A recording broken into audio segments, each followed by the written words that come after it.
નમસ્કાર મિત્રો, એડીટી ગુજરાતી અમારી ચેનલમાં તમારું સ્વાગત છે। નમસ્કાર મિત્રો, અત્યારે સૌથી મોટી ખબર સામે આવી રહી છે। જે આ મિત્રો આપણે જણાવી દઈએ કે ત્યારે મિત્રો કોલકાતા રેપ અને મર્ડર કેસ સીજીઆઈએ નેશનલ ટાસ્ક ફોર્સ બનાવી છે।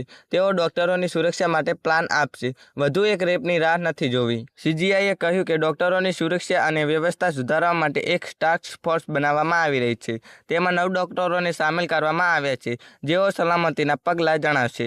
તેઓ મેડિકલ પ્રોફેશનલની સુરક્ષા, વર્કિંગ કન્ડિશન અને સુધારવા માટે પગલાંની ભલામણ કરશે। કેન્દ્ર સરકારના 5 અધિકારીઓને પણ ટાસ્ક ફોર્સમાં સામેલ કરવામાં આવ્યા છે। કોલકાતાની આરજીકર મેડિકલ કોલેજમાં ટ્રેની ડોક્ટર સાથે બળાત્કાર અને હત્યા કરવામાં આવી હતી, જે બાદ તબીબોએ પ્રદર્શન કર્યું હતું। દેશભરના તબીબો હડતાલ પર ઉતરી ગયા છે। 14 ઓગસ્ટની મોડી રાત્રે એક ટોળું જ હોસ્પિટલમાં ઘૂસી ગયું હતું અને તોડફોડ કરી હતી। 19 ઓગસ્ટના રોજ ડોક્ટરો અને આરોગ્ય અને પરિવાર કલ્યાણ મંત્રાલય વચ્ચે બેઠક યોજાઈ હતી।